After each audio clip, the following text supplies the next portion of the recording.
Hi everyone, welcome to रिफ्स biology. हम लोग डिस्कस कर रहे थे मोनो हाइब्रिड क्रास।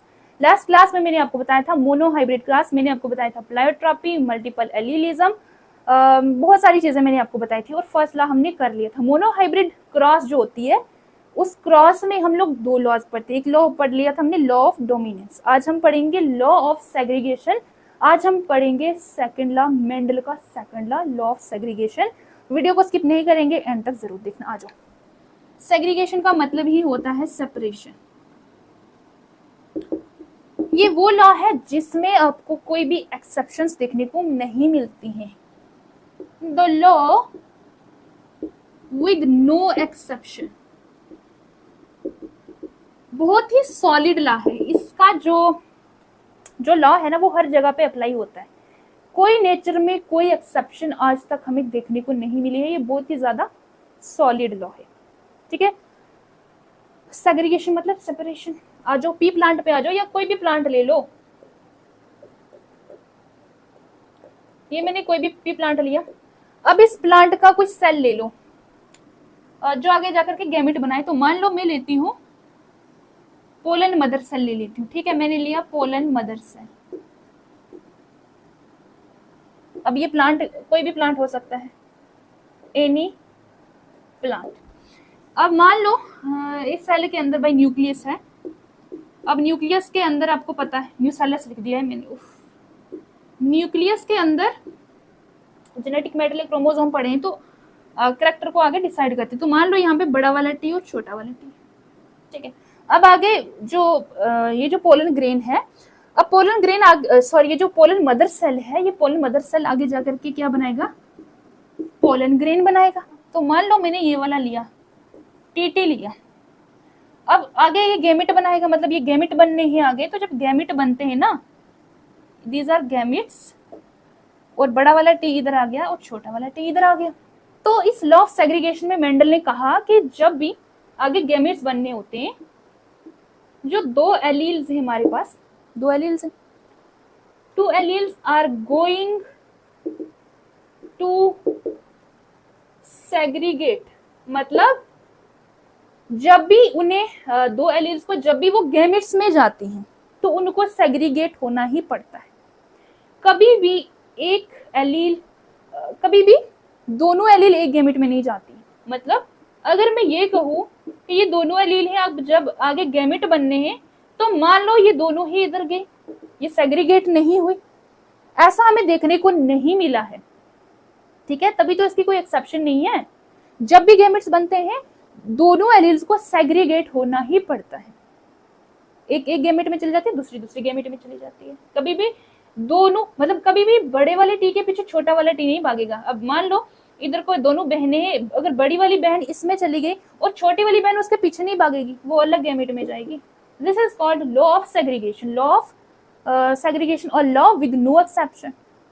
हमें नेचर में देखने को नहीं मिली है कोई भी एक्सेप्शन। इसमें हम बहुत सारी बीमारियां पढ़ते हैं। अब बहुत सारे बच्चे ऐसा सोच रहे होंगे या बोलेंगे कि इसमें जैसे लाइनफिल्टर सिंड्रोम हो गया, डाउन सिंड्रोम हो गया, या फिर नॉर्मल डिसफंक्शन जो है, नॉर्मल डिसजंक्शन, नॉर्मल डिसजंक्शन में क्या होता है, क्रोमोसोम अलग ही नहीं होते। ऐसा ही होता है। मान लो मैं फीमेल की बात कर रही हूँ, ठीक है, फीमेल का क्या होता है, XX होता है। तो जब ये गैमेट बने, मान लो ये दोनों सेग्रीगेट ही नहीं हुई, XX दोनों, ये जो क्रोमोसोम है, these are chromosomes and these chromosomes are not going to segregate. वो सेग्रीगेट नहीं हुए एंड दोनों के दोनों इधर चले गए और इधर कुछ बचा ही नहीं, इधर को जीरो है। इनको अलग होना ही होना है। बट ये तो बीमारी है, this is a disease. Klinefelter syndrome, Down syndrome इसी में पड़ते हैं, जेनेटिक डिसऑर्डर है। ठीक है। अब क्या हुआ कि ये जब इसमें आए तो मान लो ये, अब यहाँ पे ये जो गैमेट है, अब इधर से स्पर्म आया, मान लो उसके पास XY होता है, तो मान लो उसके साथ Y आके जुड़ गया, तो बीमारी काज हुई कि नहीं हुई। अब ये क्या बन गया आगे, XXY बन गया। मतलब इधर को आधे मेल के कैरेक्टर, आधे फीमेल के कैरेक्टर, मतलब ब्रेस्ट डेवलपमेंट होना शुरू हो गया। फीमेल थी बट उधर से आधा। XXY इज अ बीमारी, it is a disease, not a normal condition. Exceptions normal cases में होते हैं। लॉ ऑफ डोमिनेंस का एक्सेप्शन क्या पढ़ा था हमने, इनकम्प्लीट डोमिनेंस और कोडोमिनेंस। इनकम्प्लीट डोमिनेंस में क्या था स्नैपड्रैगन का फ्लावर आगे पिंक आया था, तो वो तो एक बीमारी नहीं है ना। पिंक फ्लावर, पिंक कलर आना इज नॉट अ बीमारी। तो बीमारी अलग है, एक्सेप्शन हमें नॉर्मल चीजों में देखने को मिलता है। स्नैपड्रैगन कोई बीमारी नहीं थी, वो फ्लावर को बीमारी नहीं थी कि उसमें कोई बीमारी हुई तो हमें पिंक कलर आया, नहीं। नॉर्मल चीजों में एक्सेप्शन देखने को मिलती है, और जो बीमारी है वो इसका एक्सेप्शन नहीं हो सकती। ऐसा होता है इसमें, आधा मर्द आधी औरत, मतलब इधर को स्टेराइल मेल बन गया, ना तो वो मर्द में गया ना तो वो औरत में गया। This is called law of segregation. समझ में आ गया लॉ ऑफ सेग्रीगेशन? कि जब भी दो गैमेट आगे गैमेट बनने होते हैं ना, तो एलील्स हैं, उनको alleles are going to segregate और सेपरेट, उनको सेपरेट होना ही पड़ता है। ऐसा केस अभी तक देखा ही नहीं है हमें नेचर में कि दोनों एलील्स एक ही गैमेट में चले गए हों, वो बीमारी है जो होता है। ठीक है, I hope you understand law of segregation. Screenshot ले लो। हम लोग लेंगे 2 कैरेक्टर्स, हम लोग 2 कैरेक्टर्स की बात करते हैं। ठीक है, हमारा एक character, for example dihybrid class में क्या होता है, आर आर वाई वाई। हम लोग क्या करते हैं, हम इसमें 2 कैरेक्टर ले रहे हैं, अभी बता रही हूँ। आर ये और ये हमारे पास 2 कैरेक्टर्स। ठीक है, इट रिप्रेजेंट राउंड सीड, ये रिंकल्ड सीड हो गया, and Y represent yellow colour, and Y represent green colour. कभी भी जी मत लिख देना, ग्रीन ग्रीन लिख रही हूं, ग्रीन कलर। ठीक है, अब ये क्या बनेगा, are R Y Y.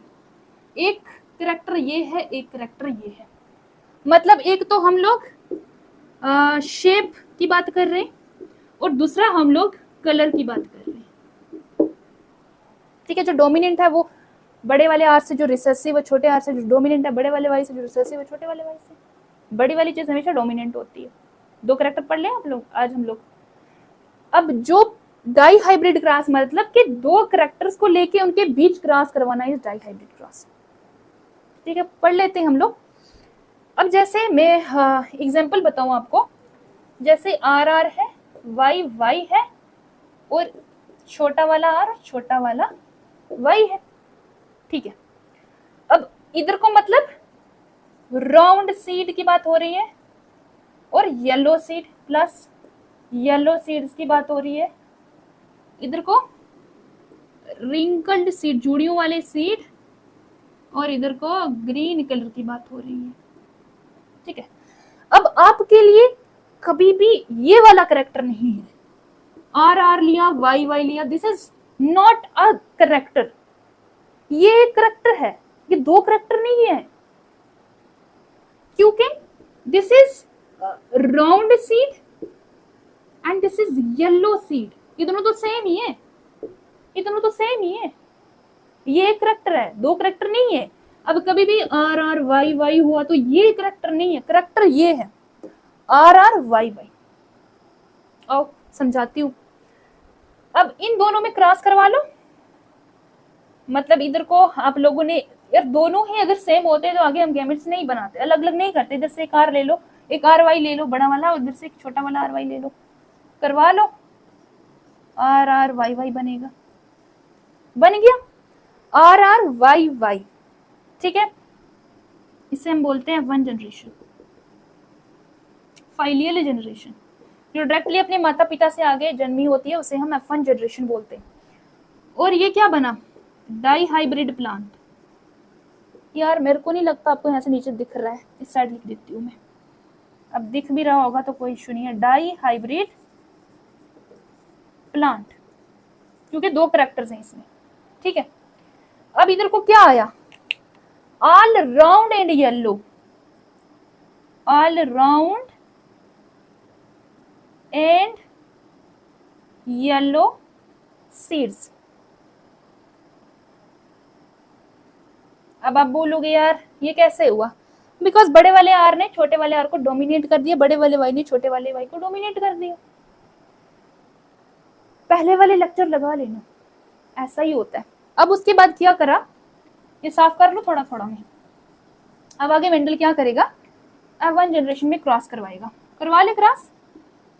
R R Y Y था हमारे पास, R R Y Y, cross करवा लो। पहले हम ये बात देख लेते हैं एक बारी कि यहाँ पे हमारे पास 4 कंडीशंस हैं, बड़ा वाला आर, छोटा वाला आर, बड़ा वाला वाई, छोटा वाला वाई।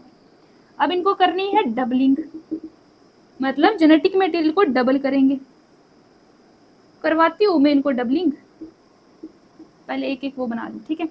अब ये वाला आर, इसने अपना जेनेटिक मटेरियल डबल करा, इसने अपना जेनेटिक मटेरियल डबल करा, इसने भी अपना कर लिया, एंड ये भी करेगा, चारों के चारों अपना जेनेटिक मटेरियल डबल करेंगे।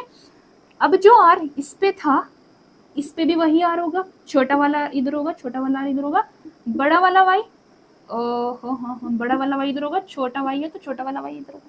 मतलब जो अपनी कॉपी बनाता है वही सेम चीज, वही जेनेटिक मटेरियल उसमें भी होगा, कोई डिफरेंस नहीं होगा। These are homologous chromosome, homologous chromosomes, ठीक है। अब इधर को बड़े सारे ऑप्शंस बन रहे हैं। बड़ा वाला आर चाहता है, अगर उसकी मर्जी है तो वो बड़े वाले वाई के साथ भी क्रॉस कर, उसके साथ भी जा सकता है, और छोटे वाले वाई के साथ भी जा सकता है। छोटे वाले आर का मन करेगा बड़े वाले वाई के साथ भी जा सकेगा, छोटे वाले वाई के साथ भी जा सकता है। बना लेते हैं इधर गैमेट्स, चलो हम ये काम तो कर सकते हैं। 2 चीजें होंगी, 2 चीजें हो सकती है यहाँ पे। मान लो ये बड़ा वाला आर इधर आ गया, ठीक है। अब मान लो इसकी मर्जी है तो ये मान लो बड़े वाले वाई के साथ गया, ठीक है, ये बड़े वाले वाई के साथ आ गया। अब ये छोटा वाला आर है, छोटा वाला आर इधर आ जाएगा, तो अब छोटे वाले आर की मर्जी है कि वो बड़े वाले वाई के साथ भी जा सकता है, छोटे वाले वाई के साथ भी जा सकता है। मान लो वो बड़े वाले वाई के साथ गया, ठीक है। अब बड़ा वाला आर आया इधर, एंड उसकी मर्जी है, अब वो चाहता है कि मैं छोटे वाले वाई के साथ जाऊं, क्योंकि मैं पहले बड़े वाई के साथ जा चुका हूं, इधर छोटे वाले वाई के साथ आ गया। अब छोटा वाला आर छोटे वाले वाई के साथ जाएगा, बोलेगा कि यार नहीं, मैं तो बड़े वाले वाई के साथ चला गया, अब मेरी टर्न है, मैं छोटे वाले वाई के साथ जाऊं। आई होप कि आपको समझ आया हो। मतलब ना मैं क्या बोल रही हूँ, सुनो एक बार फिर से सुनो। हमारे पास क्या क्या कंडीशन है, आर वाई, ठीक है, छोटा आर बड़ा वाई, छोटा आर छोटा वाई, हमारे पास ये कंडीशन है।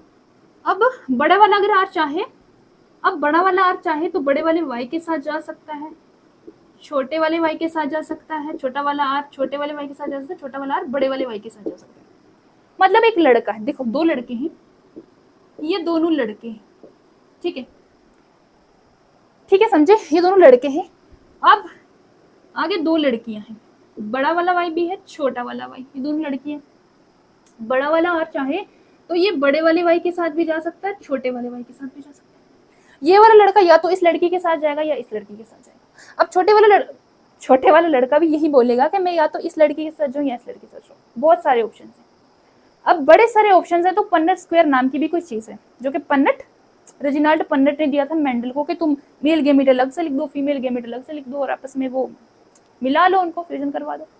करवाते पन्नेट स्क्वायर बना लेंगे, उससे पहले आप स्क्रीनशॉट ले लो। बड़ा वाला आर, पहले बड़ा वाला आर, बड़ा वाला वाई, फिर छोटा वाई, ये भी हो सकता है और ये भी हो सकता है। इधर को भी लिख लो, बड़ा वाला आर छोटा वाला आर बड़े वाले वाई के साथ भी जा सकता है, छोटा वाला आर छोटे वाले वाई के साथ भी आ सकते हैं। अब करवा दो। हमारे पास 4 प्रकार के गैमेट्स बने थे। अब ठीक है, मेल गैमेट अलग से, फीमेल गैमेट अलग से, अब करवा दो इनको।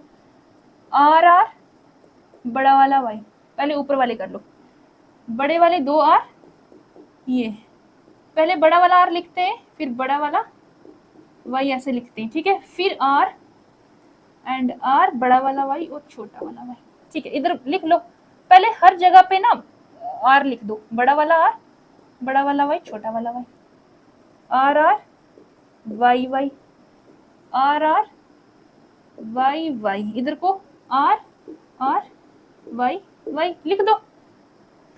पहले हम लोग बड़ा वाला आर लिखते हैं, ठीक है, छोटा आर कभी नहीं लिखते, पहले आर आर वाई वाई, फिर से बड़ा वाला आर लिख दो, फिर छोटा आर लिखना है, फिर बड़ा वाई और ये वाला वाई लिख दो, फिर दोनों ही आर छोटे हैं तो दोनों आर छोटे लिख दो, बड़ा वाला वाई और बड़ा वाला वाई छोटा। अब इधर को भी दोनों आर छोटे हैं, इधर को बड़ा वाई है और इधर को छोटा वाई है, ठीक है। अब इधर को बड़ा आर पहले लिख लो, फिर छोटा आर लिखना है, फिर बड़ा वाई, फिर छोटा वाई। बड़ा आर है, ठीक है, फिर छोटा आर है, छोटा वाई छोटा वाई। यार ये छोटा वाई कैसा लिखा गया, छोटा वाई, ठीक है जी। अब इधर को छोटे हैं दोनों आर और एक इधर का वाई बड़ा है, इधर का छोटा है, ठीक है। अब दोनों ही आर छोटे हैं और दोनों ही वाई छोटे हैं, ठीक है। ये कंडीशन होगी। अब हमें इसमें निकालेंगे फिनोटिपिक रेशो और जीनोटिपिक रेशो। फिनोटिपिक रेशो निकाल लो। फिनोटिपिक रेशो मतलब जो चीज आपको सामने से दिख रही है। सामने से क्या दिख रहा है, इधर आओ सुनो, दिस इज राउंड येलो, ये राउंड येलो है, ये भी राउंड येलो है, ये भी राउंड येलो है एंड ये भी राउंड येलो है। This is round yellow and this is round yellow. इधर को this is round yellow, this is round yellow और यहाँ से ये राउंड येलो है और इधर को कोई राउंड येलो नहीं है। तो हमारे पास क्या आया, 1 2 3 4 5 6 7 8 9। तो ये हमारे पास कितने आए, 9 आ गए। 9 आ गया। अब यार देखो डोमिनेंट येलो आया है, ये डोमिनेंट येलो आया है, ठीक है जी। अब राउंड येलो, यार कैसे आया राउंड येलो मैं बताती हूँ। इधर को सब बड़े हैं तो मतलब राउंड येलो, डोमिनेंट को राउंड से और कलर को हम लोग येलो से रिप्रेजेंट कर रहे थे।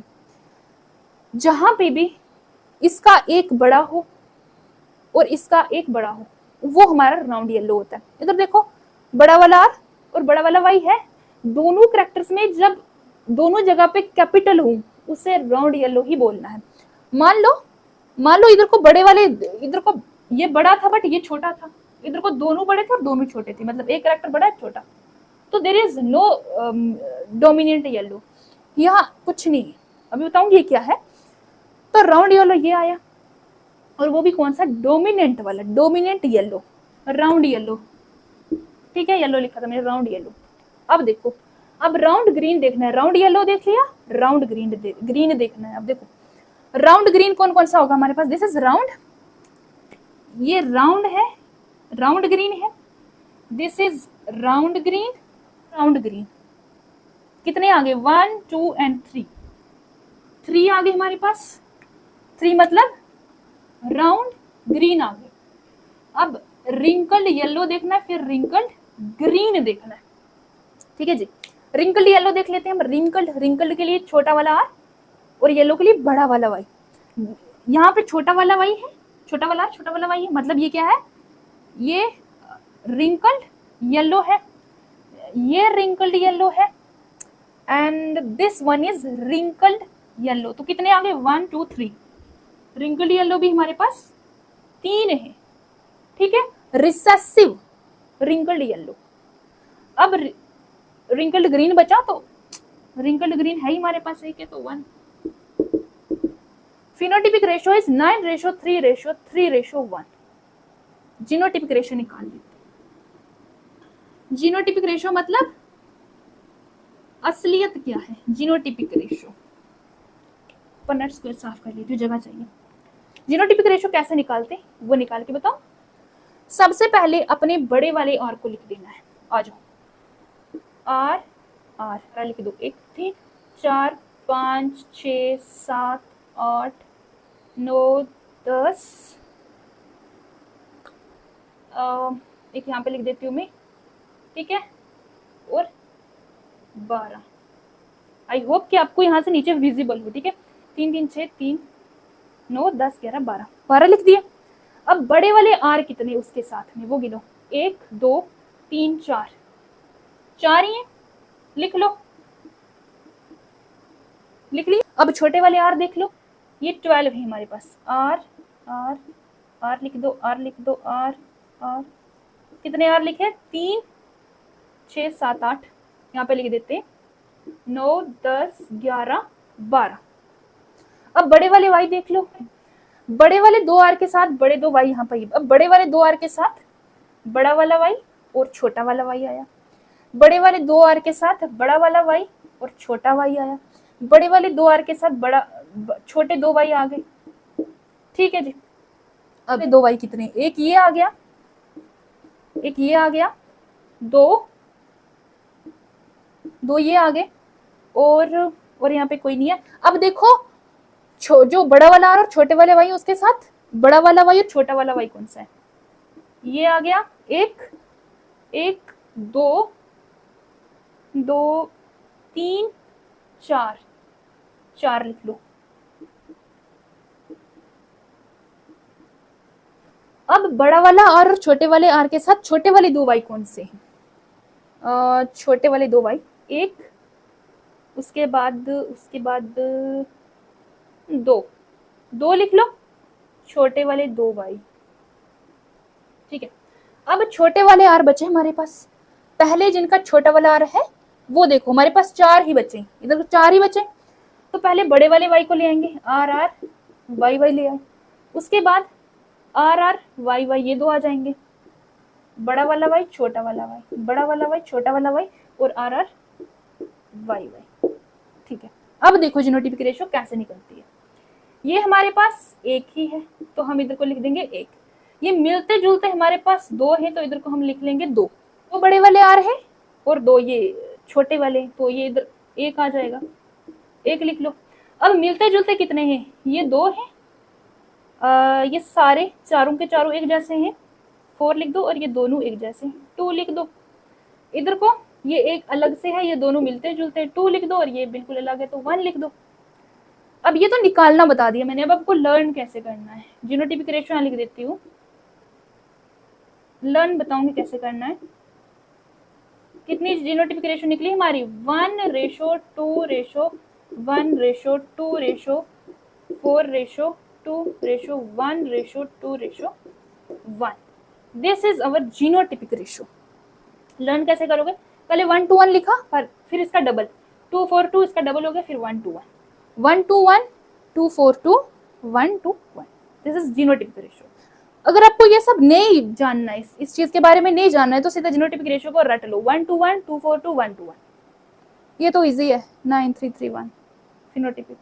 नहीं रटना है तो छोड़ दो, सिर्फ बताया कैसे निकालते। अब ऐसे सीधा बताती 1:1, 2:4:2, 1:1, वो पल्ले नहीं पड़ता। समझ में आ जाएगा, फिर से देखना वीडियो, ठीक है। अभी स्क्रीनशॉट ले लो, फिर लॉ बताती हूँ।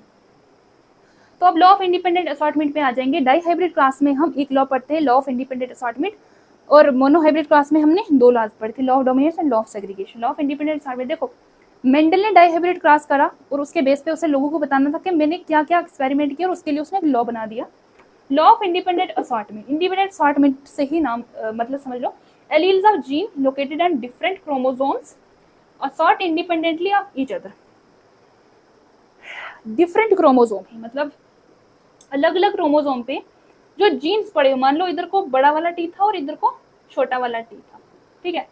तो डिफरेंट डिफरेंट क्रोमोसोम पे, अभी जो कहानी बताई थी मैं, डिफरेंट डिफरेंट क्रोमोसोम पे क्या है, एलील्स हैं। जो एलील्स हैं जीन के, वो डिफरेंट क्रोमोसोम पे पड़े हैं, एलील्स डिफरेंट डिफरेंट क्रोमोसोम पे पड़े हैं, एंड असॉर्ट इंडिपेंडेंटली। असॉर्ट मतलब वो कहीं पे भी जा सकते इंडिपेंडेंटली, कोई किसी को नहीं पूछ रहा, जिसका जहां मन आ रहा है वहां जा रहा है। अभी ऐसा ही हुआ था, बड़ा वाला आर बड़े वाले वाई के साथ भी जा सकता था, बड़ा आर छोटे वाले वाई के साथ भी जा सकता था। ईच अदर इंडिपेंडेंटली, एक दूसरे के ना, मतलब कोई डिपेंड नहीं है एक दूसरे पे, इंडिपेंडेंटली वो एक दूसरे के पास जा सकते हैं। या फिर ये भी लिख सकते हो आप, और alleles of 2 or more different genes get sorted into gametes independently of one another। कि एक, दो या दो से ज्यादा एलील्स जो हैं, ठीक है, 2 या 2 से ज्यादा जो जीन्स हैं उसके ऊपर जो एलील्स हैं यार, गेट सॉर्टेड इनटू गैमेट्स, कि जब वो गैमेट्स में जाते हैं तो कोई किसी के साथ उठ के जा सकता है, किसी की अपनी मर्जी है। बड़ा वाला आर बड़े वाले वाई के साथ भी जा सकता है, बड़ा वाला आर छोटे वाले वाई के साथ भी जा सकता है। अब छोटे वाले आर की मर्जी है वो बड़े वाले वाई के साथ भी जाए या छोटे वाले वाई के साथ भी जाए। सो जो भी हो रहा है ना गैमेट्स में, जब ये जाती हैं एलील्स, जब एलील्स गैमेट्स में जाती हैं तो इंडिपेंडेंटली असॉर्ट हो जाती है, वहां पे कोई किसी के साथ उठ के जा सकता है। कोई किसी को रोक नहीं रहा है, अपनी अपनी मर्जी है, इंडिपेंडेंट, कोई किसी पर डिपेंड इंडिपेंडेंटली अपनी मर्जी से कोई कहीं पे भी जा सकता है। Hope you understand the law of independent assortment and dihybrid class हमारा हो चुका है। इसकी एक्सेप्शन रहती है, इसकी एक्सेप्शन आज नहीं करवाऊंगी मैं, मेरी तबीयत ठीक नहीं है। एक्सेप्शन है इसकी लिंकेज, टीएच मॉर्गन वाला कंसेप्ट पढ़ेंगे, लिंकेज के बारे में जानेंगे, इसकी एक्सेप्शंस आती हैं। आई होप आज का लेक्चर आपको समझ आया होगा एंड पसंद भी आया होगा। डाइहाइब्रिड क्रॉस क्या होता है, लॉ ऑफ इंडिपेंडेंट असॉर्टमेंट क्या है एंड लॉ ऑफ सेग्रीगेशन क्या है, ये तीनों लॉज आपको ये चुटकियों में आनी चाहिए। नेक्स्ट क्लास में मैं आपको लिंकेज बताऊंगी जो कि एक्सेप्शन है। अगर चैनल पर पहली बार आए हो तो चैनल को सब्सक्राइब कर देना, वीडियो अच्छा लगा हो तो इसको लाइक कर देना। टेलीग्राम का लिंक डिस्क्रिप्शन बॉक्स में दे रखा है, ज्वाइन हो सकते हो, आपकी मर्जी है। I will see you in the next lecture with linkage. Thanks for watching this video and bye.